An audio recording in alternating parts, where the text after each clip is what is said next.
Thanks for watching Coral Gables Television. Today on Coral Gables Now, it will be a fun year for Coral Gables Preparatory Academy as it celebrates a major milestone. Meet Miss Teen Coral Gables and learn how she's using her title to help the city's teens. Plus, the University of Miami is now a smoke-free campus, and Coral Gables is home to the county's Geography Bee champions. From elementary to college, the school edition of Coral Gables Now starts right now.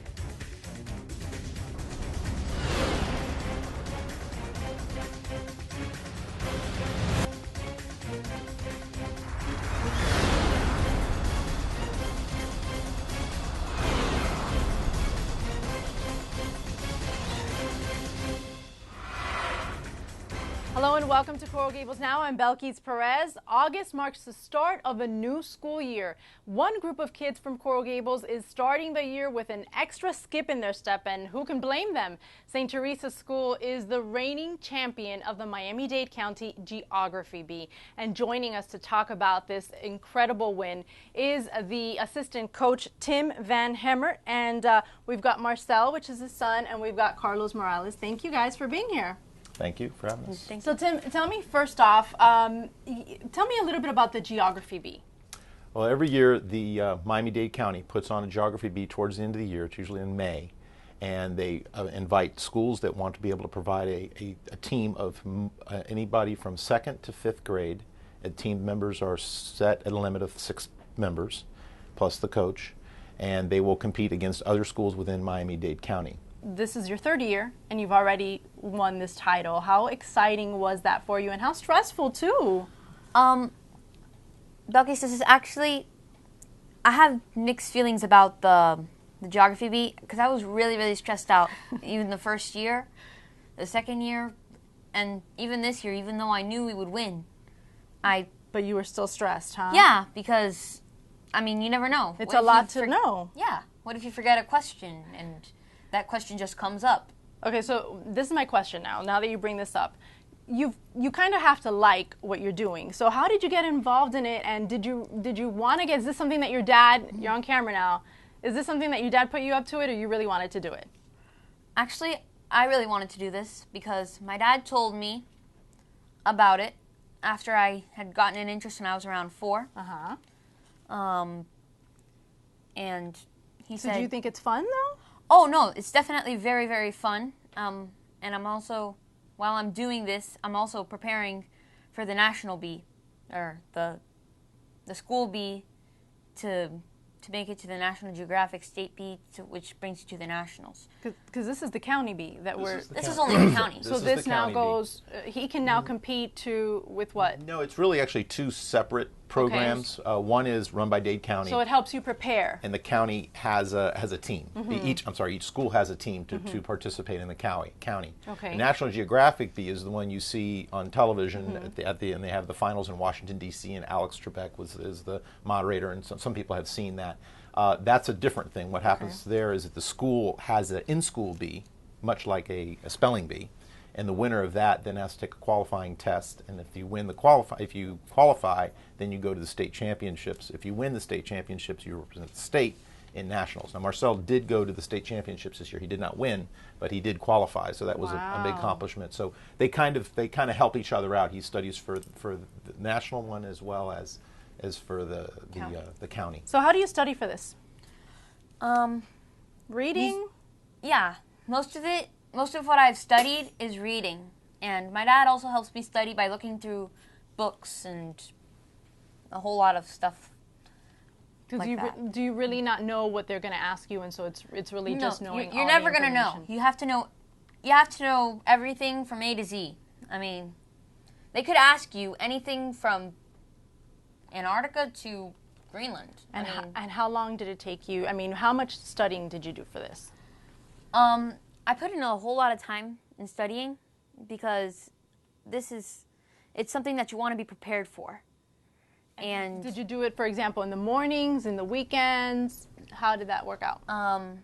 When I studied for the team, the entire team got together on Mondays and Thursdays almost every week during the school year before the bee. Mm-hmm. So wow. Yeah, we started, I think that practices started in December? let's see, December, and then at 7:10 before school starts. School starts at 7:45, so we would be there for about a half hour beforehand, 2 days a week. The whole team would have to meet together, and we would do it in Miss Ruiz's, Vanessa Ruiz, who's the teacher at St. Teresa, who is the teacher for the actual program. We would meet in her classroom, and they would go over questions. They would also study. So it wasn't just what is the capital of Alaska, but it was more than that, of saying, you know, let's study the state of Alaska. What else is there? What are the islands that are off the coast? What type of products come from there? You know, so you have to know more than just, well, I know the capital of Alaska is Juneau, so I'm set. You know, that's one question, but there could be 10 others about just that one state. All right, so I'm going to quiz you guys. See if you remember any of this stuff, okay? Okay. All right, here we go. Name the native tribe of New Zealand. Maori. The Maori tribe. Is he right? That's correct. Because I don't know. Yes. Okay. What is the name of the original settlement that became Miami and the name of the founder? Do you know this one, Carlos? Fort Dallas. Fort Dallas. Very good. And do you remember the founder?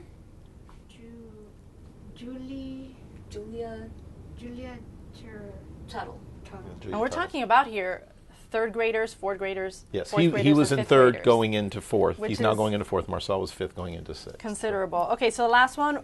Who was the only woman to have established a city in the U.S.? It wasn't the only woman to have established a city, a major city. This is. 'Cause I'm sure Excuse me. women have founded plenty other cities. Very good. But this is a major city. Who was that?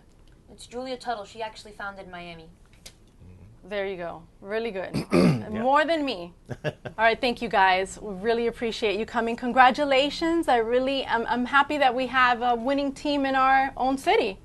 Yes. And we wish you the best. Okay. All right. Thank you very much. All right, stay tuned. We'll be right back with more of Coral Gables Now. I heard about this company dumping toxins in local rivers, and I called their executives to say stop. But they were too busy counting profits while the rivers are being destroyed, birds and fish are dying, and the local kids are getting cancer. So I organized a huge protest, and we actually got the company shut down. But now half the town's unemployed, and the kids are twice as sick since they can't get health care, since their parents lost the insurance they had when they worked for the company who dumped all the toxins in the first place.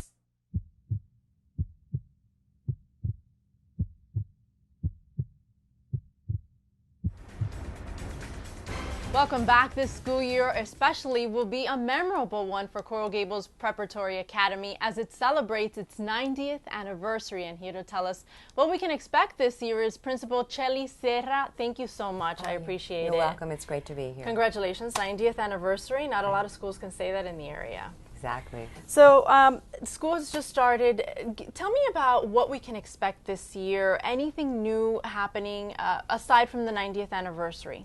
Well, our school is now a full-fledged K-8. We just graduated our first 8th grade class this past June. So that's new and exciting. And we have a lot of programs that we're implementing in our middle campus for our boys and girls that deal with community-based projects. So that's also very new and exciting. Right. So talking about that, you know, I was looking at some of the notes and I saw that you're the 6th principal in the school's history. So when you think about that, what goes through your mind? Well, the first thing that goes through my mind is that I'm very honored to be at Coral Gables because it is a very special school full of very special people. And the traditions have been kept. In fact, while we had a committee meeting, one of the carnivals that we still do was implemented in the 1930s. Wow. So it's so nice to just keep some traditions alive. And being the 6th principal also affords us a lot of continuity. Okay, and tell me about the celebrations and how are you going to be able to incorporate the kids into that? We have a committee that is comprised of parents, teachers, community leaders, and we're putting together activities. The kickoff for the exhibit will be at the Coral Gables Museum on October the 25th at 6:30. And our superintendent will be in attendance, as well as other community leaders, our school board member as well. And that's going to be really very special because it's a timeline of when the school opened up until the present day. With that, we're going to have at the school site a smaller exhibit when this one's done. Okay. We've allocated an area so that we can have like a historical archive at the school. Shelly, and in closing, I want to, since I have you here, why not ask the expert? But, our kids have been out of school for a bit. Yes. They're now getting back in. Yes. How do you keep them at the level that they were last year? How do you continue that now with the start of the new school year? And they've been through 2 months of just playing and hopefully having fun. The most important thing parents have to understand is that routines are critical for a child's success.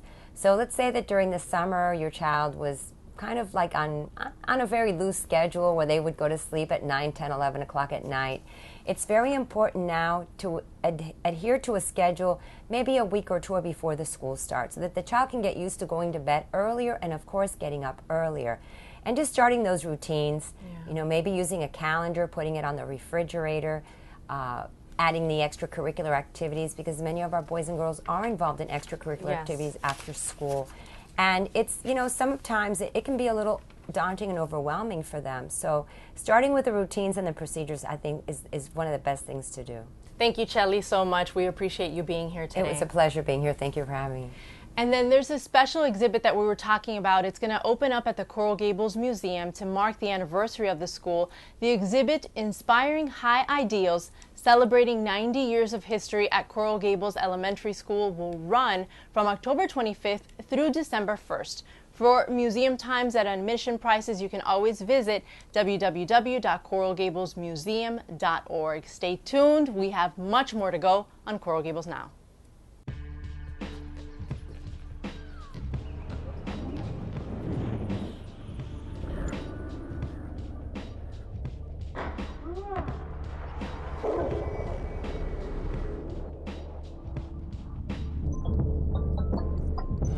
Once you see the world through math and science, you'll never see anything the same way again. Go to girlsgotech.org. You'll see. From an award-winning staff to an important health event, we have a lot of stories to share with you on City News. Here's Tanya Leitz. Well, Belkis, what you're seeing behind me are Coral Gables firefighters volunteering for a cause that is donating 1,000 of these. The event at Jose Marti Park welcomed local families in need at the annual Back to School drive for the Amigos for Kids Foundation. This is a great opportunity for us to give back to the community that we serve each and every day. The most important thing today is that children need education. If we do not give them that, we are shortchanging them from the very beginning. So we want to make sure that on the first day of school, they've got every supply that they need for several months' worth. Most of the items found in these backpacks included notebooks, markers, binders, glue, and pencil cases. In other news, the 4th annual Senior Health Fair will be Wednesday, September 18 from 10 a.m. to 2 p.m. at the Coral Gables War Memorial Youth Center. There will be free medical screenings, health education, lunch, massages, along with some new additions this year. We're bringing in some mannequins to teach the participants to do a good breast self-exam. We're going to provide 100 free flu shots this year. We're also going to do some limited hearing testing. So it's really a great event for the people of Coral Gables and vicinity. For City News, this has been Tanya Leitz. Back to you in the studio. All right, thanks, Tanya. In other news, did you know there is a Miss Teen Coral Gables? Veronica Fernandez introduces us to the reigning teen. Yes, Belkis, and we have a new queen in town, and that is Miss Coral Gables Teen USA, Stacy Beltran, and I have her next to me. Let's get to know her a little bit better. It was an emotional night in April when 17-year-old Stacy Beltran won the title of Miss Coral Gables Teen 2014. I was so excited. I was like, I'm so excited to do events again, to meet people, to get out there, to take the pictures, to have something to talk about and tell other people my adventure and my storyline of it. So I was excited for it. Stacy wants to get involved in our Coral Gables community and help others in need. My platform for my pageant is going to be Smiles for Samantha. She went to my school. She passed away for strep throat, but it's a foundation her mom started for her, for kids who have cleft lip. And I thought it should be my platform because that's true. Like, there's kids, since I'm in pageants, like, kids love to smile, and these kids are known as like monsters, and they're hurt by this and they're affected by it. And I think it's a good thing to show out to people that they need help, and raising money for them would be good. So that would be my platform, and I'm working on helping with that. This teen is a high school senior, and it has been through her experiences in beauty pageants that she has discovered her future career. I realized through pageantry that I wanted to major in PR, public relations, and minor in business. That way I can continue doing what I'm doing now. And it made me realize, my pageants made me realize that that's what I like to do. This October, she will be representing Coral Gables and Miss Florida Teen. After winning the preliminary of Coral Gables, I go to Miss Florida Teen, and I compete there with all the other girls of different parts of Florida. And then from there you go to Miss USA if you make it. Hopefully I do. Stacy wishes to become a role model for the youth in our community and is proud to represent Coral Gables. I'm really excited to get to meet all the people that are here, all the organizations. Since this is such a strong city and they do so much for the community, I would like to bring my awareness of Samantha to this community so that they can maybe help me with it, and I can help them with what they need also.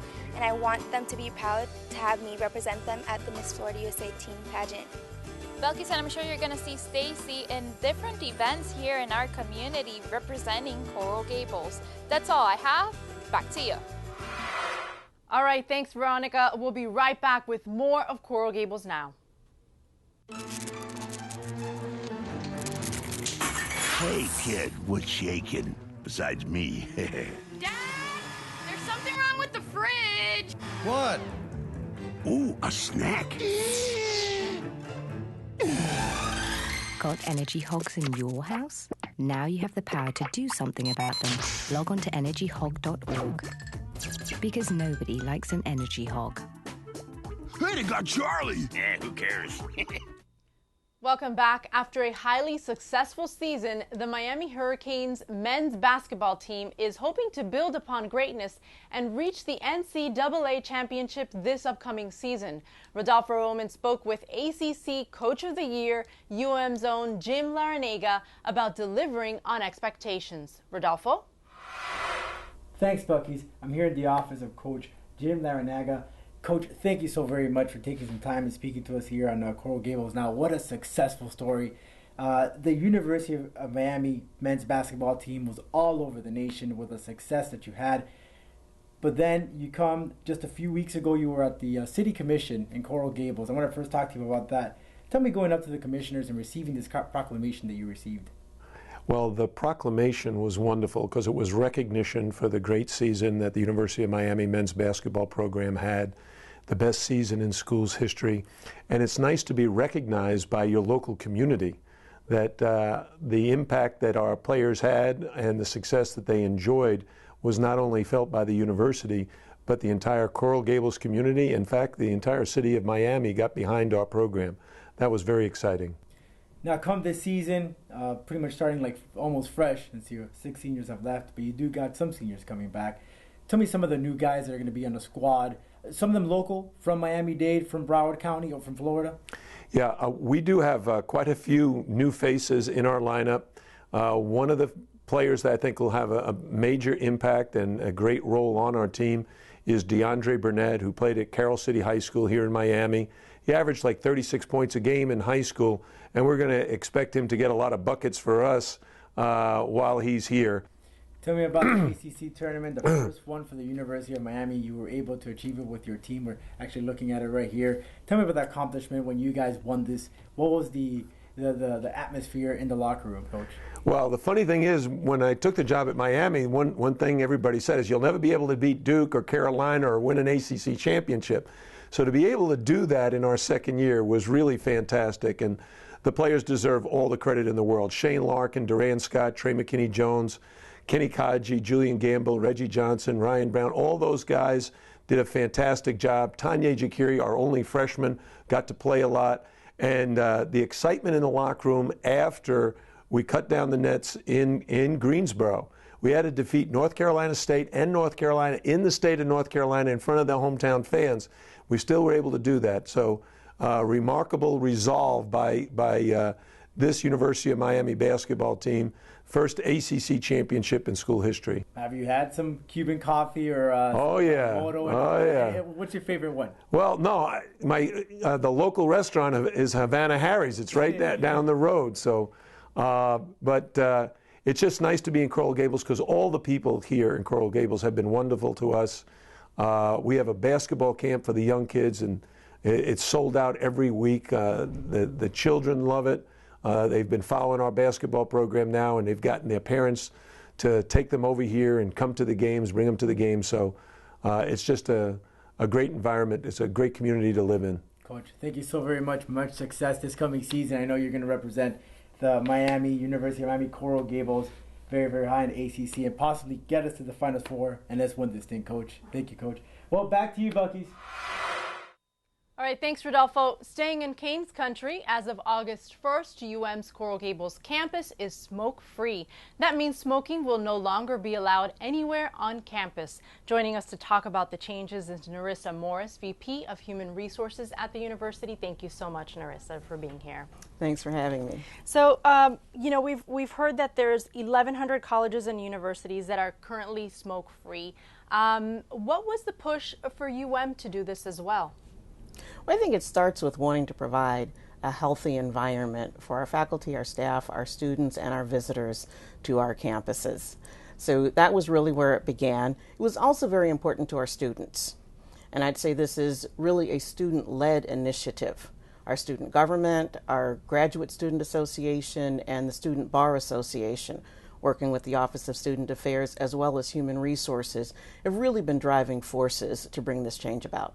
And that's what I think is most interesting about this, is because when you think of smoking, you think it's normally associated with teens and students. And so the fact that, as you said, you guys told you polled your students to find out if this is something that they'd wanted. Yes, we took a sample survey of about 2,000 students, and about 63% were in favor of a smoke-free environment. So when you came out with the announcement, there really wasn't any surprise then for the campus at large. No, and we've been working on this for a couple of years. We actually started on the medical campus in 2010. They went smoke-free on that campus March of 2010. So that was the beginning. Mm-hmm. We have actually been working on the Coral Gables campus for the past 2 years with information, and we moved to designated smoking areas only. So that was the first step, but we've always said that we would be moving toward being smoke-free. So it's been a gradual step-by-step process to get to this point. So is this policy also being enforced in dorms? Yes.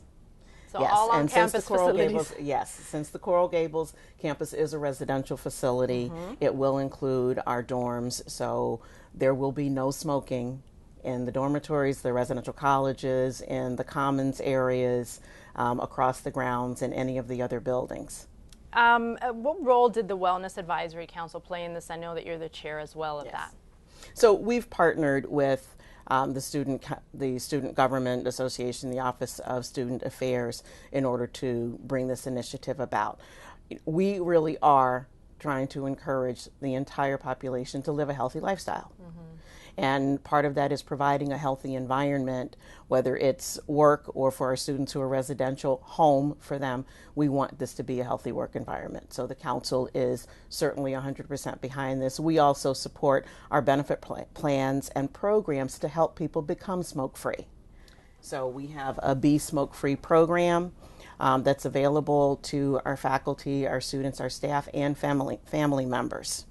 And we actually offer it free in the way that you take the course. When you complete it, you are fully reimbursed for the cost of it. Wow. And we've been running that for quite some time. So this is for people who currently smoke, who are wanting to break that habit. This is a program. I've heard about it, and I've heard it's award-winning, and that it really does work. Yes. And that's what you're looking for. Yeah. And it has multiple formats, from individual to group to some alternative therapies. So there are many ways in which the program can assist people begin to break that habit of smoking in a way that's comfortable for them. Right. So it's not like if you're saying, we're going smoke free and you've got to go cold turkey. You're giving people options. Right.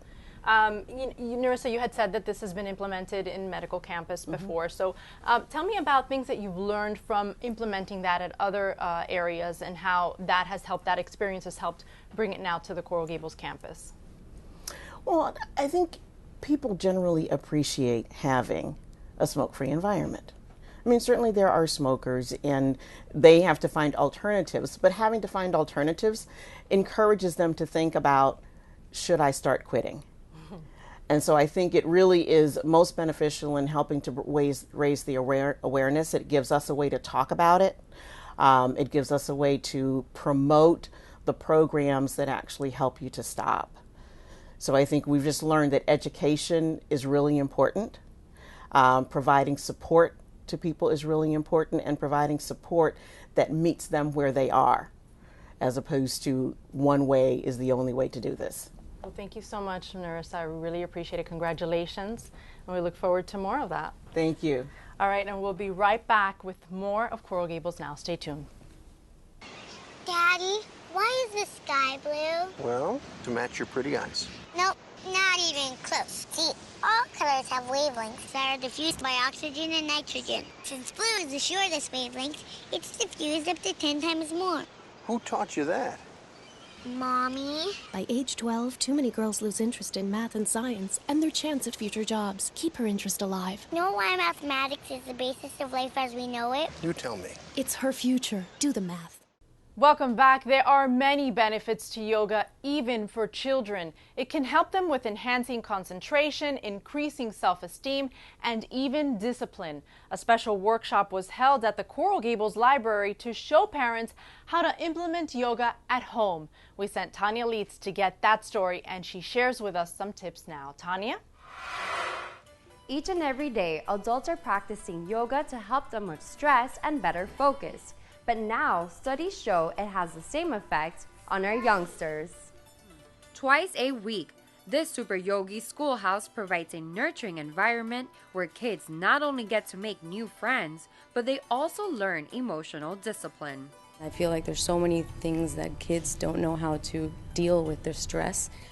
With an increase of social pressures, Rena developed a workshop at the Coral Gables Library, providing tools for families to incorporate yoga at home. What does that do when you take 20 deep breaths? You calm down. You calm down. Thank you. So I wanted to implement something that was going to be helpful for the kids and the parents together, to do something that was more along the lines of well-being from the inside out, a holistic approach. In class, the kids do yoga poses they can enjoy by pretending they are animals, shapes, nature, and food, giving them a sense of playtime. But that's not all. There's also time for arts and crafts, followed by snack time, all important to have a healthy and balanced lifestyle. Okay, so we have 5-year-old Kaylin over here. Kaylin, tell us, what is it that you like about yoga class? I have friends. What do you do in class? I do yoga pose. I do yoga at home too. Yeah, and how does that make you feel? Do you feel more relaxed? Yes. The benefits of yoga are bountiful for this particular age group. It helps improve behavior, physical health, academic performance, but it also encourages yoga's code of conduct, also known as the yamas. Can you say ahimsa, Kaylin? Good. What does it mean? Love and care for yourself and each other. Perfect. What do you get to do in class? Have fun. Have a snack. Do you get to make new friends? Yes, I can. By promoting an environment of acceptance for these yogis, they learn to express themselves better, which in return helps them in school and at home. For Coral Gables Now, this has been Tanya Leitz.